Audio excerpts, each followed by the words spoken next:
کیسی ملک ہے میری. اللہ فرماتے ہیں جب میں بنا رہا تھا تو ان کو ساتھ ساتھ دھمکیاں بھی دے رہا تھا.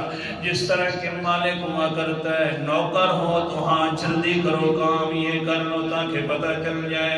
اللہ اکبر کبیر. اللہ فرماتے ہیں جس وقت میں بنا رہا تھا انداز کیا تھا میرا. سورت کا نام سورت حامیم سجدہ ہے. 24واں پارہ ہے. اللہ تعالیٰ فرماتے ہیں سبحان اللہ. قرآن مقدس کا انداز. ثم استوى إلى السماء وهي دخان فقال لها وللأرض ائتيا طوعا أو كرها. آسمان ایک دھواں کی شکل کے اندر موجود تھا.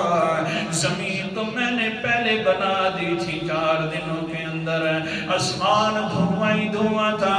میں نے ان دونوں کو کہا فقال لها وللأرض ائتيا طوعا أو كرها.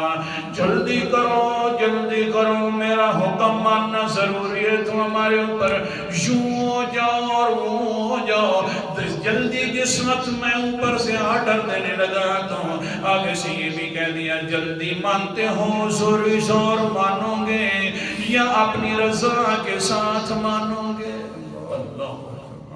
زوری زور ماننا ہے تم نے میرے حکموں کو یا اپنی راضی ہونے کے ساتھ ماننا ہے.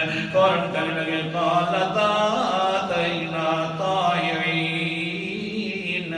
اللہ جی جو حکم ارشاد فرمائے ہم خوشی سے ماننے کے لیے تیار ہیں کیونکہ ملک جو ہم تیری ہے. جو بھی حکم دے ہم ماننے کے لیے تیار ہیں. جب مانا آسمان قائم کر دیا انسان تھوڑا سا سوچ تو صحیح نا. آسمانوں کو قائم کرنے والا بلند کرنے والا میں کیوں نہ. ملک بھی میری چلتی ہے. سورت کا نام سورت الرعد ہے. دوسرے 2 نمبر آیت ہے اور 13واں پارہ ہے. اللہ تعالیٰ فرماتے ہیں اللہ الذی رفع السماوات بغیر عمد ترونها. پھر میں نے آسمان بنا دیے چھت بنا دی. نیچے ستونوں کی ضرورت ہوتی ہے. آخر کار بلند کاریگر تھا اللہ رب العزت.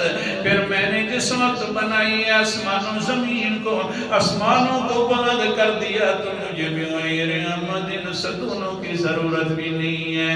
میں نے بغیر ستونوں کے کھڑا کر دیا. دیکھ تو صحیح کہیں نظرتا ہے تجھے ستون یا کوئی نہیں نظرتا. ستون بھی نہیں نظر آ رہا. پھر کیا ہوا اللہ اکبر کبیرہ. اللہ جی آخر کار گرتے کیوں ہیں. اللہ فرماتے گرتے کیوں نہیں ہے. فرماتے میں جو آخر روکنے والا ہوں کیسے گر نیچے.